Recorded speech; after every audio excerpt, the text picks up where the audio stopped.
ঠাকুরগাঁয়ের টাঙ্গন নদীতে ভাঙন এ নিয়ে আরো জানাচ্ছেন সহকর্মী তানভীর হাসান তানু।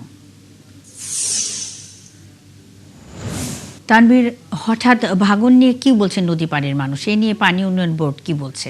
টাঙ্গন নদীর তীরে অবস্থিত এই টাঙ্গন নদীর তীরে যেসব মানুষগুলো প্রায় 14টি পরিবার কিন্তু ইতিমধ্যে কয়েকদিনের প্রবল বৃষ্টিতে কিন্তু তারা কিন্তু নিঃস্ব হয়ে গেছে। এই নিঃস্ব হওয়ার পেছনে কিন্তু স্থানীয় যারা দায়ী করছে এখানকার নদী ভাঙনের মূল কারণ হচ্ছে কিছু এখানে ব্রিজের কারণে ট্রিগার মিশনের কারণে কিন্তু এই নদী ভাঙনের প্রকোপ আকার ধারণ করেছে। এইতে করে কিন্তু প্রবল বৃষ্টির কারণে কিন্তু যেসব এই যে 14টি পরিবারের কথা আমরা বলছি, এই 14টি পরিবারের কিন্তু এই জমিটুকু ছিল এবং গাছপালা ছিল সেই কিন্তু নদীতে বিলীন হয়ে গেছে।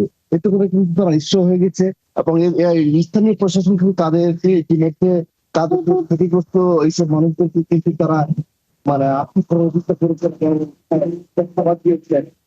স্থানীয় প্রশাসন বলছেন যেহেতু একটা সরকারি জমির উপর তারা নদীর পার্শ্ববর্তী একটা জায়গায় অবস্থান করছিল, সে কারণে কিন্তু তারা এই ক্ষতিগ্রস্ত হয়েছে এবং তারা কিন্তু ইতিমধ্যে কিন্তু ঊর্ধ্বতন কর্তৃপক্ষের কাছে তারা বিষয়টি জানিয়েছেন যে নদী ভাঙনের মূল কারণ কি।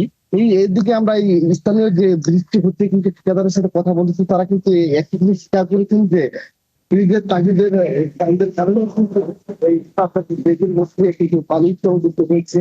এই বালু উত্তোলনের কারণেই কিন্তু আসলে স্থানীয়রা বলছে তাদের যে নদী ভাঙনটা বেশি হয়েছে এবং নদী ভাঙনের কারণে তারা কিন্তু একটা ক্ষতিগ্রস্ত দিকে কিন্তু পানি উন্নয়ন পথ কিন্তু তাৎক্ষণিক ভাবে জিও ব্যাগ দিয়ে তাদেরকে কিন্তু এই নদী ভাঙন এলাকাগুলোতে তারা ব্যবস্থা গ্রহণের চেষ্টা করেছেন এবং ইতিমধ্যে যে পানি নেমে গেছে কিন্তু সাধারণ মানুষ কিন্তু একটা আতঙ্কের মধ্যে রয়েছে। আবার কখন পানি হবে, সেই পানি হইলে কিন্তু তারা কিন্তু ক্ষতির মুখে পড়ে যাবে এবং স্থানীয় প্রশাসন এইটুক তাদের কাছে এই 14টি পরিবারকে কিভাবে তারা পুনর্বাসন করবে সেই বিষয়ে কিন্তু তারা উচ্চ লেভেলে কিন্তু কথা বলছেন বলে আমাকে জানিয়েছেন।